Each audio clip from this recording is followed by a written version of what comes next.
Welcome to EPG Patashala. I am Professor G. Vedaparayana, retired from the Department of Philosophy, SV University, Tirupati. Today, I am going to take up the paper Indian Religion and Philosophy, and in this, I am going to give a lecture on the lesson entitled Jiddu Krishnamurti. Jiddu Krishnamurti is one of the important contemporary Indian philosophers who belongs to South India, particularly to a town called Madanapalli. He was born there.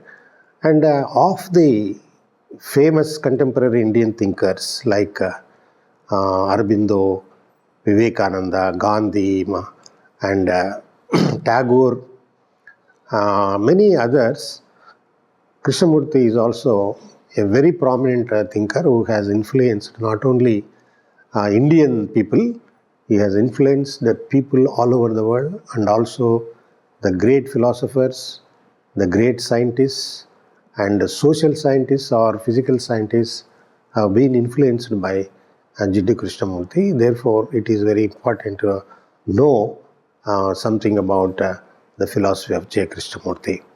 And the learning objectives are as follows.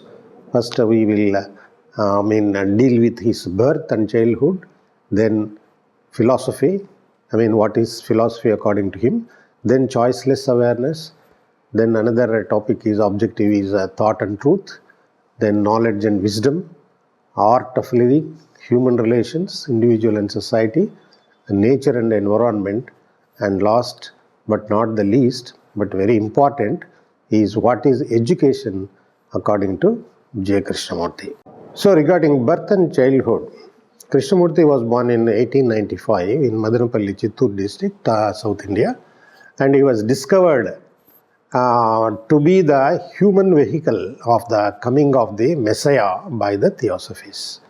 Adopted by Dr. Annie Besant, he was proclaimed to be the Maitreya, otherwise known as Bodhisattva, and taken in his astral body to the masters believed to be living in Tibet in their astral bodies. The boy Krishnamurti received a message from these masters, and he composed a book called The Art of, at the feet of the master. He was renowned as a world teacher, and an organization was formed by name the Order of the Star of the East in Theosophical Society. So his birth is a very peculiar birth. He was delivered by his mother in the puja room, expecting that this child would become a very great man, and to the expectations of his mother, who died just a few days after his birth, the Krishnamurti became a very famous philosopher or thinker under the guidance of Theosophists like Annie Besant and another person of clairvoyant powers by name Leadbeater. Then Krishnamurti underwent a psychological process that revealed to him the eternal truth, joy and beauty. And his younger brother Nityananda died of tuberculosis when he was abroad. The event dejected him very deeply and transformed his sorrow at the death of his brother into compassion. Then he disbanded the Order of the Star of the East and declared that he maintained that truth is a pathless land. So this is a very significant event that has taken place in his life. That is, the Theosophists wanted him to groom as the world teacher, or as the second coming of the Christ, or also as the next avatar of Krishna. But after having been there for nearly 15 to 20 years under the guidance of the Theosophists, Krishnamurti lost all faith in Theosophy. He also lost faith in the so-called masters that were believed to be in Tibet, and because particularly his brother's death created some doubts about the theosophy and the leaders of theosophy, and therefore he became very, very dejected at the death of his brother. And he asked himself the question, how is this my brother dies when these theosophists are saying that there are some masters and they are protecting me? Therefore, he got terribly dejected, and he concentrated on his sorrow. Why this sorrow is there? How to overcome this sorrow? Then somehow some process, psychological change began to take place in him, and his sorrow at the death of his brother, it transformed itself into a kind of deep compassion for human beings and for the all other beings and the world. So this is the great transformation that has taken place in Jiddu Krishnamurti, which is similar to that of Buddha. Buddha also got transformation because he felt that there is everything is sorrow. Krishnamurti also felt that there is some kind of sorrow which is all pervading, and therefore I should not become a victim to this sorrow again and again. I must find the secret or the causes of this sorrow and overcome it. So it has happened in Krishnamurti just as it happened in Buddha in ancient times. Then what happened? He resigned from theosophy and became an independent thinker. He dedicated his life for spreading the message of truth, and more than 40 books he has compiled out of his talks and authored himself a few books. So Krishnamurti is the seer who walked on this earth very lightly and alone and died in 1986. So this is another important event that is important to note is Krishnamurti came out of theosophy and he became a thinker without any identification. He doesn't want to be identified with any organization, with any religion, and therefore he wanted to be a simple individual thinker without any labels on him. And he declared in the last lecture in theosophy, a lecture of resigning to Theosophical Society, and he made a famous statement or famous lecture, of which the same famous statement is, I declare that I want to unconditionally and absolutely free human beings from sorrow and unhappiness. So now we go to another important objective of Krishnamurti is, what is philosophy according to Krishnamurti? Before defining what is philosophy according to Krishnamurti, we have to now concentrate on what philosophy is not according to Krishnamurti. So philosophy is not a conceptual or a speculative activity of dealing with abstract ideas. It is not an argumentation of proving or disproving or justifying or denouncing anything. Nor is it a pursuit of convincing people of one's conviction or one's dogma. It is neither exegetical nor hermeneutical. It is also not an interpretation of a text or the life world. It is also not a construction of grand eloquent theories, nor is it a destruction of these theories. It is not a body of justified true beliefs, not a series of theories of successive reform.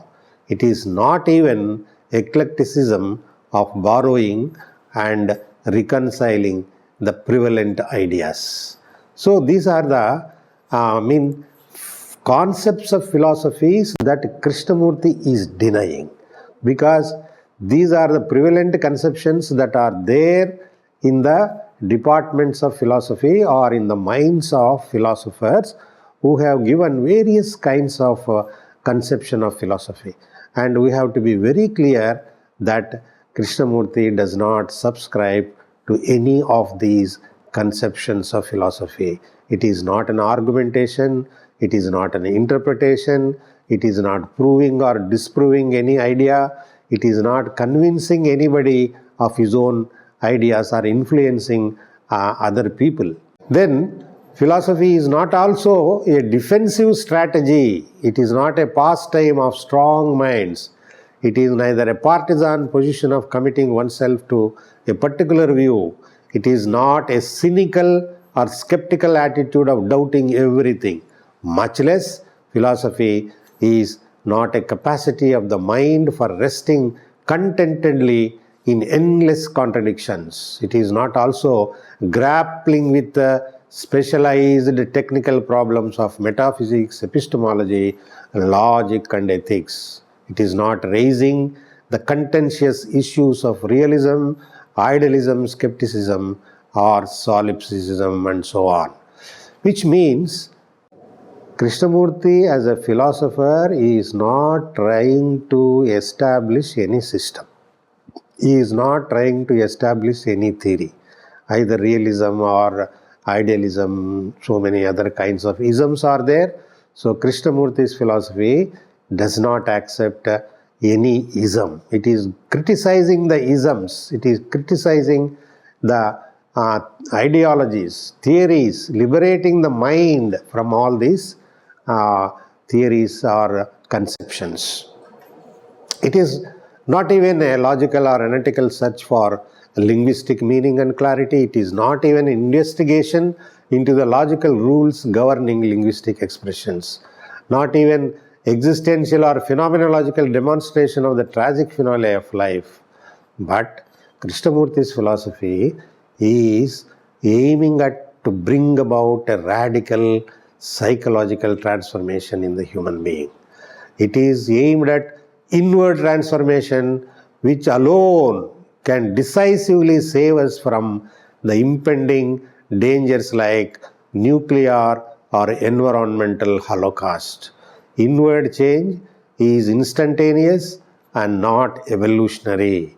Immediate insight into the fact of division leads to radical transformation of the mind. So, positively speaking, philosophy according to Krishnamurti is to bring about inward change of the human being or psychological change in the human being. It is also otherwise known as to bring about a silent revolution in the human being, in the mind of the human being itself, because he believes that the conditioned mind is responsible for all problems that are there in my life or in our life and in society. Unless the mind is transformed, the society cannot be transformed, my life cannot be changed. So, radical psychological transformation, he says. What do you mean by radical psychological transformation? Means total, deep, fundamental transformation in the mind of the individual or in the consciousness of the individual is required to create a better society, to create a better world. So for this, we will go to next objective, wherein we see the choiceless awareness as the means of bringing about this change. What is this choiceless awareness? Choiceless awareness is seeing what is as it actually is. Perception of a fact without an idea, a conception, or knowledge about it. Choiceless awareness is observation without division as the observer and the observed. It is also awareness without justification or condemnation, identification or exclusion. Awareness is not a concentration, it is not focusing of thought in a particular direction on a particular object. Nor is awareness an analysis, a step-by-step examination of what is. No, it is not evolutionary, it is not analytic. Awareness is an undivided, holistic attention of the totality of what is. So, just as we saw in the case of what is philosophy, here also in the case of awareness or choiceless awareness, Krishnamurti is first of all clarifying what choiceless awareness is not. Then he comes to what is choiceless awareness. So, it is not an analytical or dissection of what we are facing, of the problem. but it is only a silent observation of the problem without thinking, without time, without interpretation, without division.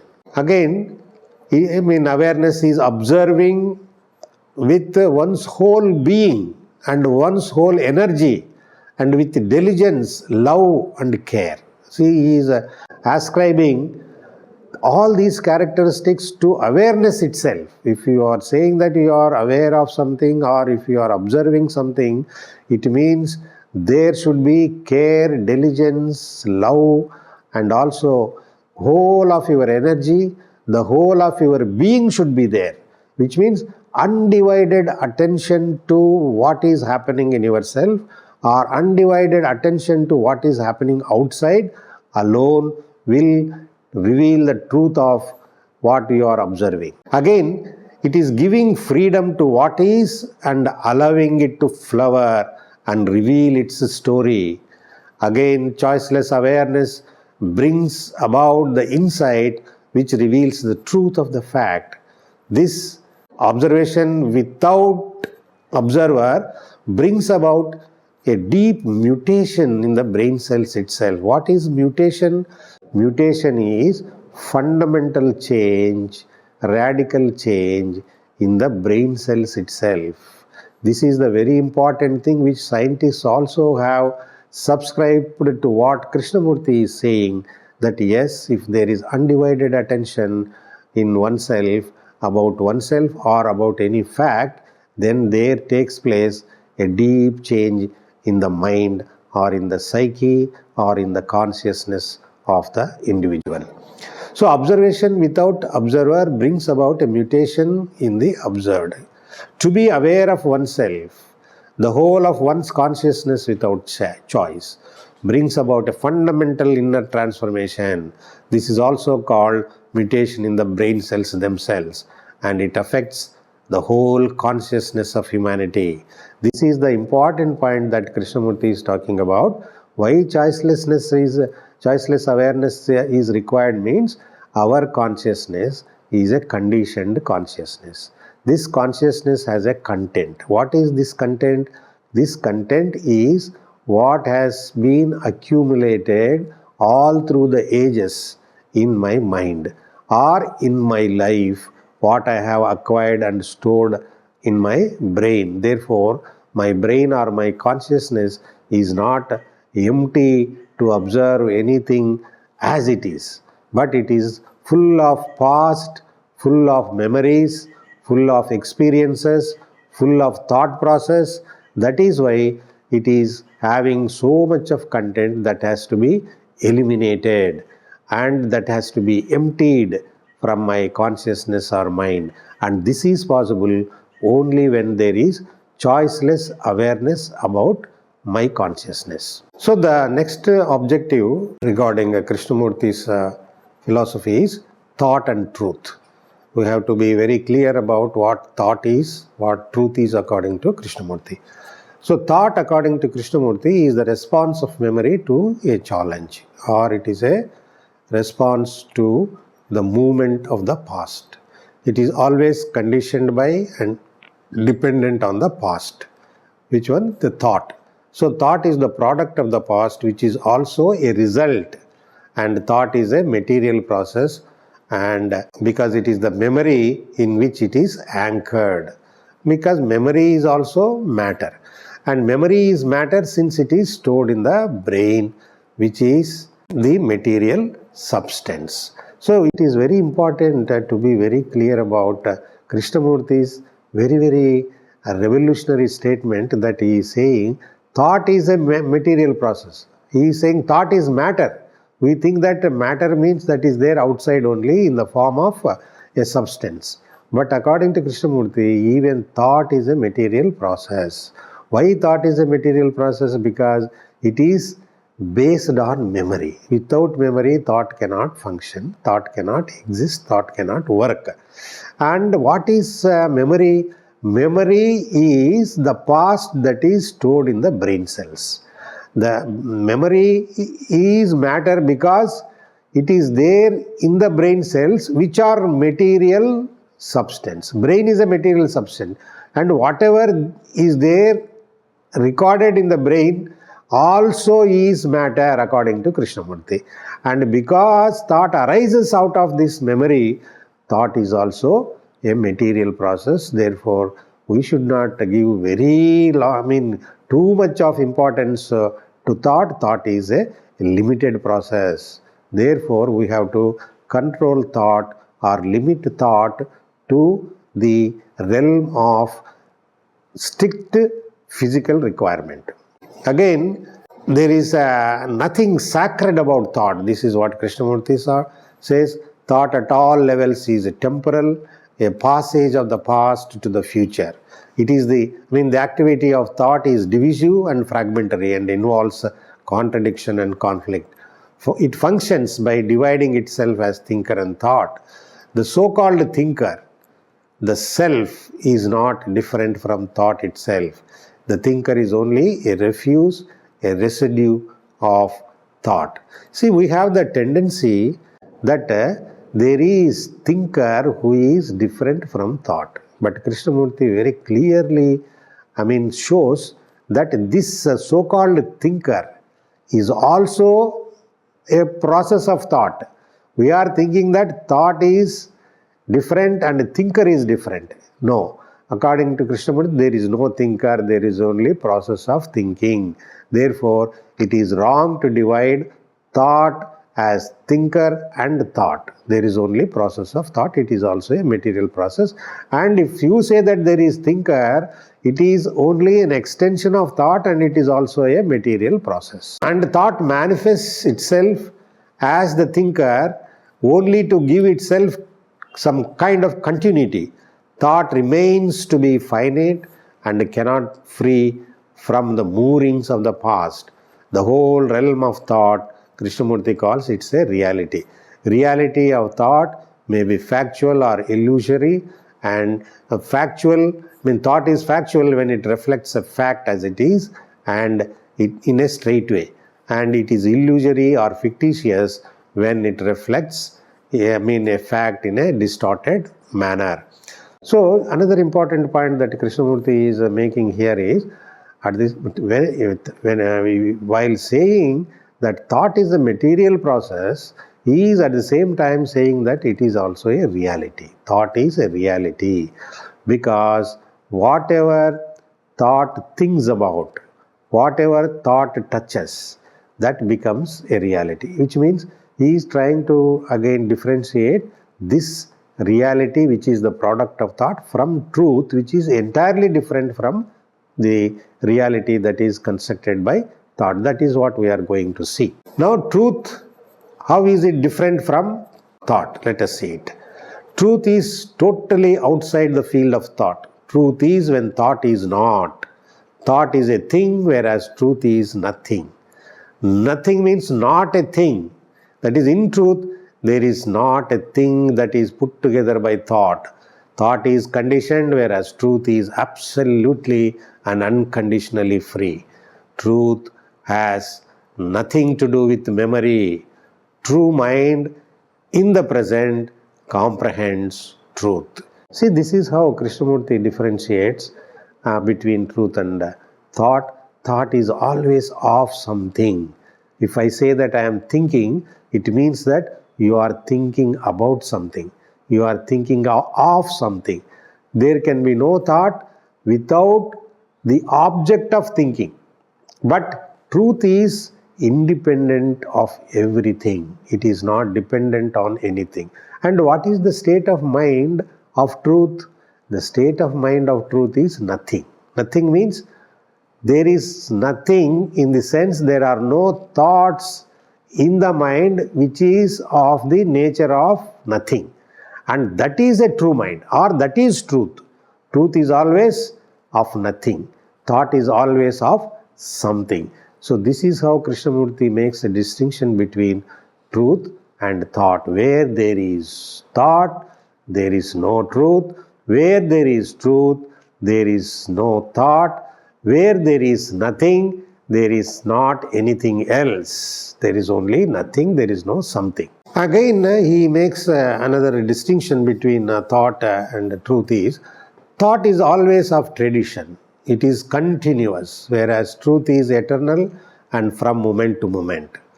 Devoid of any center or circumference, truth is boundless and infinite. And truth is the energy which is immense. And this energy is without beginning and end. And this energy which is of truth is creative and ever expanding. It is not divisive but holistic and immeasurable. Truth which is intrinsically intransient and immaterial. See, we have seen the characteristics of thought. Thought is material, finite, temporal, it is of the nature of the past and all that.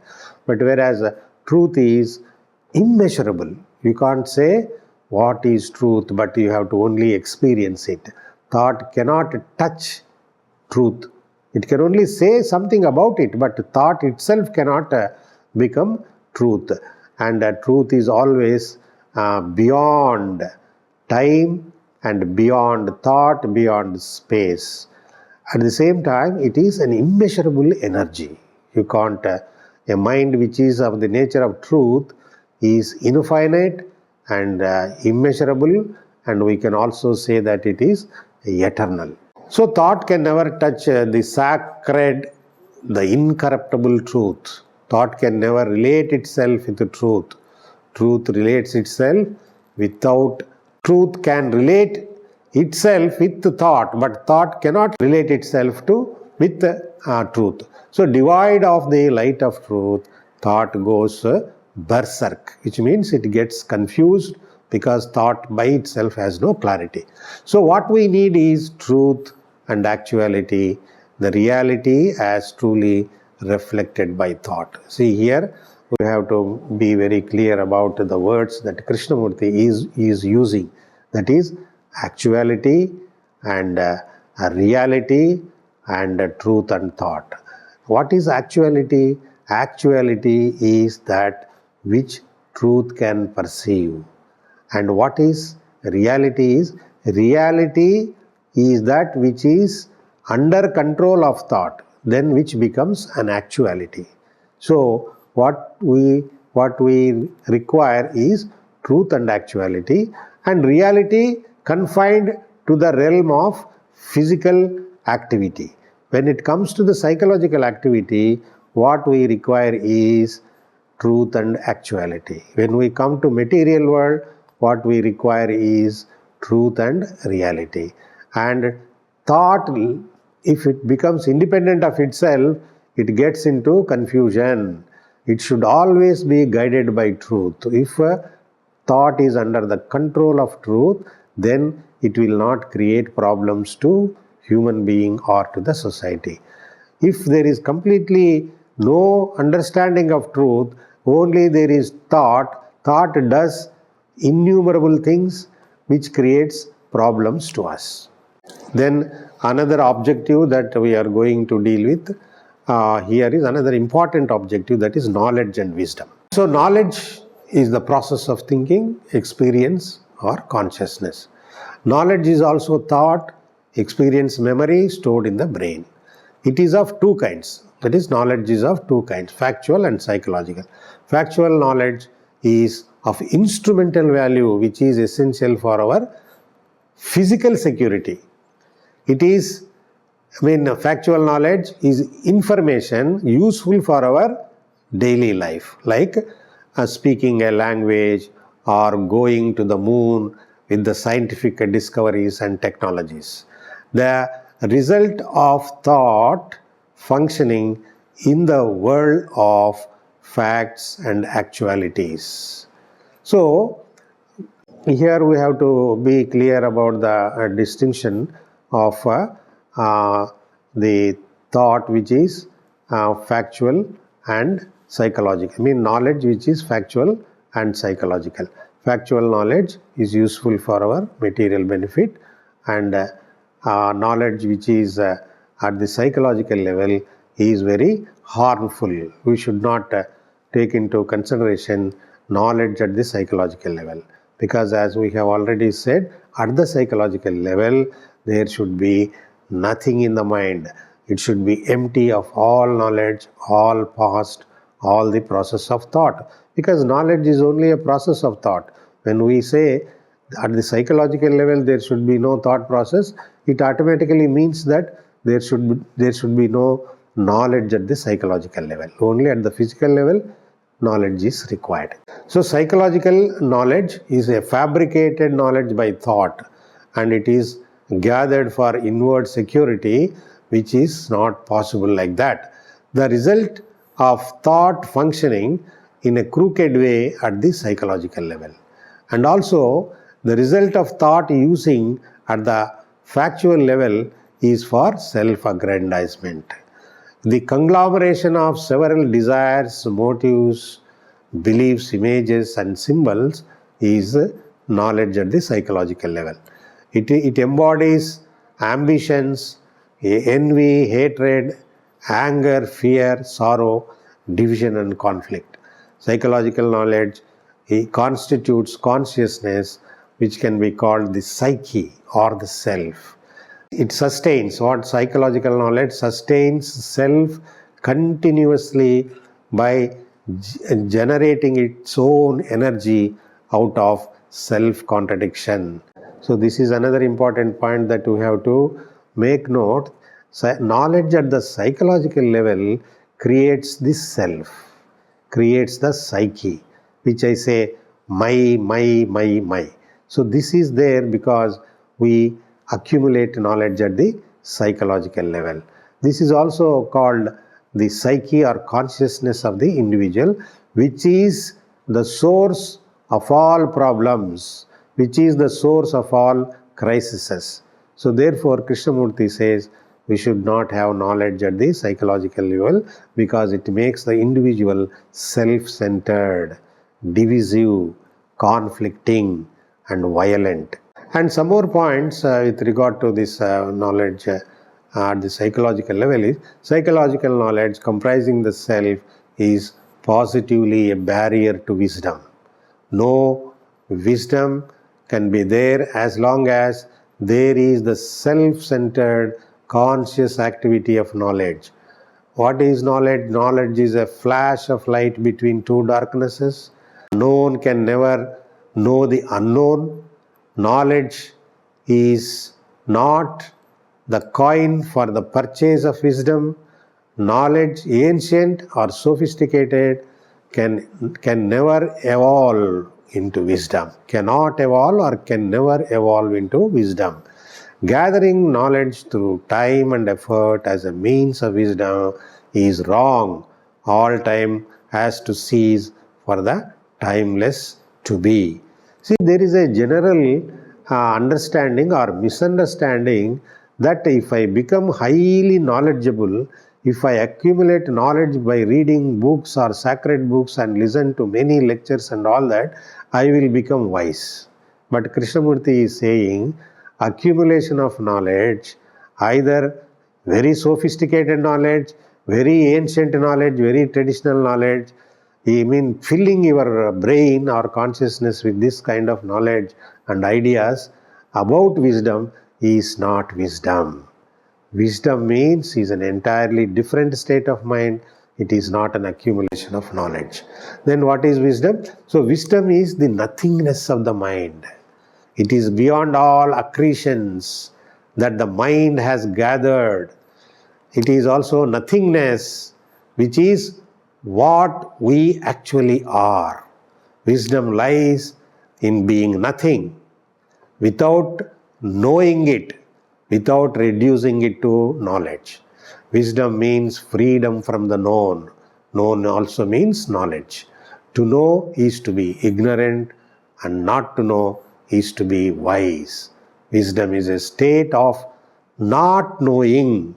It is a state of being without becoming. So these are the characteristics that Krishnamurti is giving to wisdom. So wisdom is a state of not being. It is a state where there is no becoming, there is no longing, there is no ambition to become this and that. There is no struggle to become this and that. There is a calm existence which is able to observe everything that is there around. Because state of wisdom is a state of being nothing, completely nothing, which is the actual state of our being. If somebody asks me, what is your actual state of being? What is your actual nature? A wise man says, I am nothing. He will not say that I am an Indian, I am this and that, I belong to this place, because state of wisdom is such a thing that it has, gone beyond all limitations. No space, no time, no name, no identity. So therefore, a really wise man says, I am nothing. Nothing also is not just emptiness. Nothingness means is everything is there in that. It is a state of full energy. And with this, we go to the next objective that is very interesting and very important. That is art of living. What does Krishnamurti say about this art of living? So art of living is the greatest of all arts. Like writing a poem, painting pictures. Living and dying from moment to moment without any residue or continuity of the past is art of living. Again, art of living is to die and not to record, not to accumulate knowledge at the psychological level. Each moment of perception is new. The first step is the last step in the art of living. And art of living also means that death is not merely at the end of life. It is not the extinction of the body. Death is also the ending of oneself at the psychological level, at inwardly. So art of living, according to Krishnamurti, is living and dying from moment to moment without accumulation of any memory or past. This is the important thing. Art as it is for Krishnamurti doesn't mean it is writing a poem or painting a picture or doing some artistic activities. Art according to Krishnamurti means art of living, which is more important. Art of living is the highest or the greatest of all arts. This is what he said. And everything on this earth lives and dies. We have to die each day, each moment, and live afresh and anew. Death is not a sad affair. It is not something to be avoided. It is ecstatic moment to live with day in and day out. Living with death has an extraordinary sense of immensity and it has extraordinary meaning. Living without dying is dreadful, whereas living in dying is beyond time and sorrow. Art of living is the resilience of the mind to renew itself each moment. So Krishnamurti is saying, art of living means you are every moment living and dying. But whereas we are afraid of death and therefore we push death to the end of life, thinking that, oh, death will come only when in old age and all that. Therefore, we are always accumulating our memories, our incidents and our events, and then we are being burdened by the accumulation of memories. But actual living is possible only when you are dying at each moment. Dying at each moment means you are forgetting or you are not recording what is happening at the moment. You are living it deeply and leaving it aside, and then next moment you are again, your brain or mind is fresh to face that next moment. So therefore, living and dying should take place every moment. Then you will not be afraid of death that is coming at the end of life. We are afraid of death, physical death, because we are psychologically not dying. We are mentally not dying, but always thinking. If you can stop for a moment thinking, then you will know what is death while you are alive.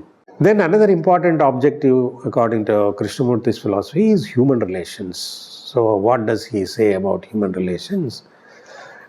Fundamentally, to Krishnamurti, life is relationship.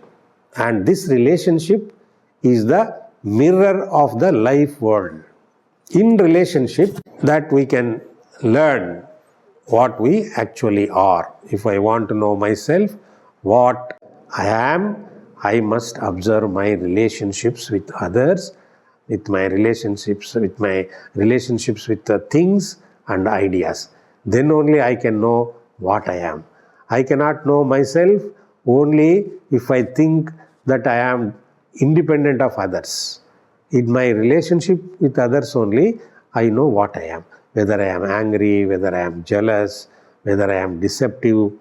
I come to know all these things only if I observe my relationship with my friends, kith and kin. So there is division and conflict in relationship since these relationships are based on images. What are these images? Images are what we are thinking about myself. To say that I am an Indian, so this is an image. Or I am a great professor, this is an image that I should not have. This creates conflict in human relations. If I don't have identities like this or images like this, then I can relate myself with others without conflict, without division and without friction. So the images are responsible for the crisis in human relationships. Images continue the self, the center, which hinders harmonious relations. So self-centered activity is responsible for all kinds of problems in relationships. And images are the products of psychological knowledge and thought. So I explained, images are there because I accumulate knowledge at the psychological level. I am thinking at the psychological level. We should not accumulate knowledge at the psychological level, and we should not have thinking at the psychological level about myself or about others. Then only we can put an end to the formation of images, to the formation of identities, which are responsible for friction or problems in human relationships. So thought, now with some more points about human relationships, thought and knowledge can never give the security in human relations. Only the mind without images can relate itself with everything without friction. Only the emptiness of the mind, that there is true love. Love is of supreme intelligence, suffused with sensitivity, care and responsibility. Devoid of all images, the sensitive mind is incapable of hurting a thing, anything. Love alone can bring about a radical change in human relations and in the world. To it means to love, or for love, all are one and the whole world is its home. So Krishnamurti is bringing the emotion of love as the important factor or the essential factor that has to be there in human relations. See, love is absence of thought. It is absence of knowledge. It is a state of wisdom. One who is wise, he will love all people. And this love is holistic, not confined to only one person or one object or one class or one category or community. When there is love for all, not only to all human beings, but to entire nature. You love birds, you love trees, you love plants, you love animals, you love human beings, you love humanity as a whole. That is why Krishnamurti says, for love, all are one. And what is its home? Not its own home. Not if I am a loving being, what is my home? The entire world is my home. I don't consider my own people, my own house as my home. Then it is connected to another objective, another important point in Krishnamurti's philosophy, that is individual and society. So what is an individual, what is society, how we can bring about change, let us see. Krishnamurti says, you are the world and the world is you. Society is nothing but relationships, the psychological extension of the individuals. Crises in society are due to the crisis in the consciousness of the individual. Therefore, inward division and conflict causes confusion and mess and misery in the world. Other revolutions, apart from psychological revolutions, have not brought about any real qualitative change in the world. Only a radical psychological revolution is the solution for coming out of this crisis. And instantaneous transformation in the inward being can establish the world of peace. A sane society of security and sustainability requires holistic and wise individuals. So this is what I have already said in the form of introduction, that only individual transformation, only transformation of human being brings about transformation in the world. And what kind of transformation in the individual? Psychological, inward transformation is the only revolution that is required. All other revolutions, what are the all other revolutions?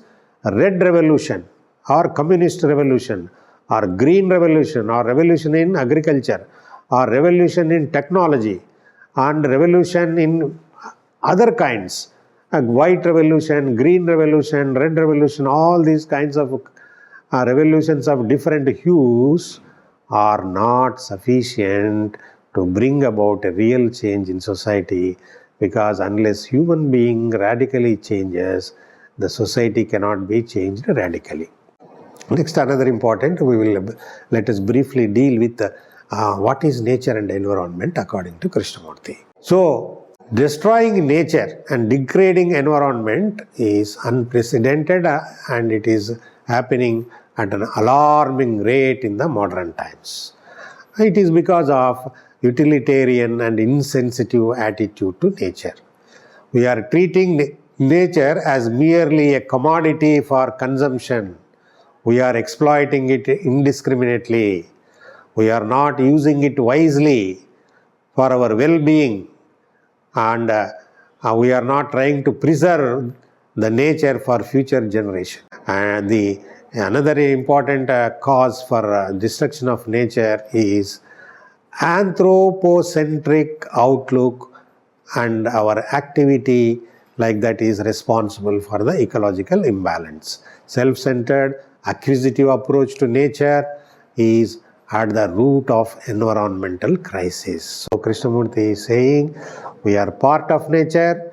If we destroy nature, we are going to destroy ourselves. If there is no nature, the humanity and all other living beings will not be there. Therefore, our approach to nature should be such that we have to protect nature. We should not exploit nature. We may use nature for our physical existence, because without using nature, we cannot exist. Survival is not possible. But we should not exploit, we should not destroy, we should not treat nature as a commodity that you can take any amount of wealth, natural wealth. No, we should not. We should be limited to our needs. The greed should not be there in our relationship with nature. And also, anthropogenic or anthropocentric attitude to nature is very destructive. What is this anthropogenic and anthropocentric attitude means? Man is the center of this universe, and all activities of human being are primary and nature is secondary. No, human being is not the center of this universe or nature. He is only a part of nature. We should not think that we are the masters of nature. No, we are like servants of nature. We have to obey the natural laws, we have to have respect and admiration for nature. Then only we can have the benefit of nature. Otherwise, nature will destroy human beings.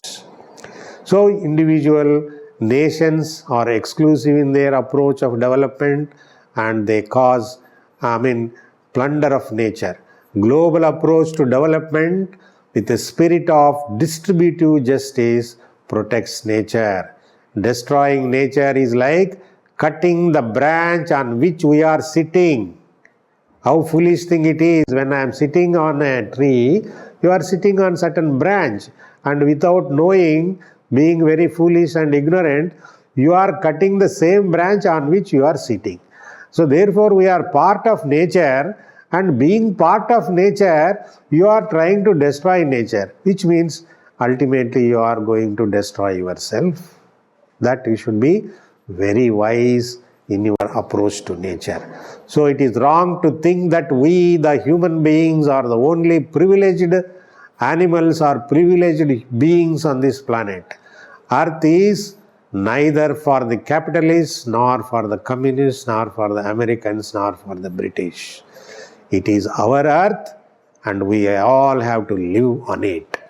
So nobody has the right to say that we have power over this earth, we have power over this nature, we can exploit it more than others. No, it is neither of communists, nor of capitalists, nor of British or Americans or Indians. This earth is ours, and we have to live on this earth, and nature itself is the greatest source of global outlook.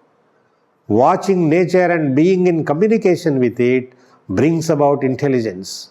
Krishnamurti again says, sensitivity that puts an end to our sense of separation and destruction comes from our relationship with nature. And being very intimate relationship with nature brings about a communion with others, with this entire cosmos. And it creates intelligence in the human being. And this intelligence is the creative principle that protects humanity and nature as a whole. Intelligent person never kills anything to satisfy his tongue. He will never destroy nature to amass wealth. We are thinking that intelligence means destroying nature or having technology, inventing technology to destroy nature and get benefits out of it. No, Krishnamurti is talking about a different kind of intelligence. An intelligent human being is one who has reverence for nature, who protects nature, who will not hurt even a bird, even a leaf, even a tree or a plant that is there in nature. And the next last part of this lecture, that is last objective, is education. What Krishnamurti says about education. Let us see what he says. According to Krishnamurti, the aim of education is not merely to train the student in a particular technique for serving the society or for earning livelihood. To educate is not only to produce excellent specialists, but to create human beings of excellent conduct. And teacher has to educate the student to flower in goodness. And to be means living actively with love and affection. To be educated means living actively with love and affection without being self-centered. And to be educated means to be truly religious, which means living a life of goodness daily, not occasionally. To be educated also means to live with people, with nature, with the environment, with total peace and harmony. So these are the important points that Krishnamurti has given about education. So education is not only making us literate or making us having degrees and also labels at the end of our names, but we should become intelligent people, wise people of good conduct and good behavior and good activity in life. And to live excellently is not living in excellent houses, eating excellent food, and driving excellent cars, but living with care and concern for nature. This is what is meant by excellence. The aim of education is to create a true human being in whom scientific temper and true religious spirit go together. True education imparts knowledge and helps the student to flower in goodness. And the teacher has to give the student freedom to flower in excellence. And student should develop the quality of mind which is intelligent and sensitive. And cultivation of sensitivity, intelligence is surely the function of any teacher or guru. So these are the important things that Krishnamurti has said about education. Teacher should treat the student with care and compassion. He should give student the freedom to flower, not only intellectually but also morally. We are suppressing the student. Therefore, students are becoming neither intellectually excellent nor morally excellent. That is the plight of the education now.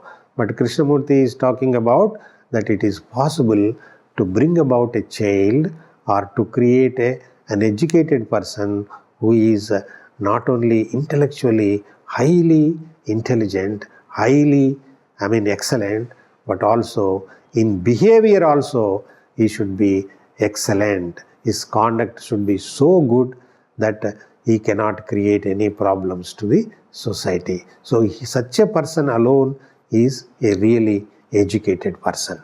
So to sum up or to give a summary to this lecture is, Krishnamurti is one of the greatest thinkers of the 20th century who has offered a unique philosophy of life, philosophy of education, which is relevant for our times because the world now is in unprecedented crisis.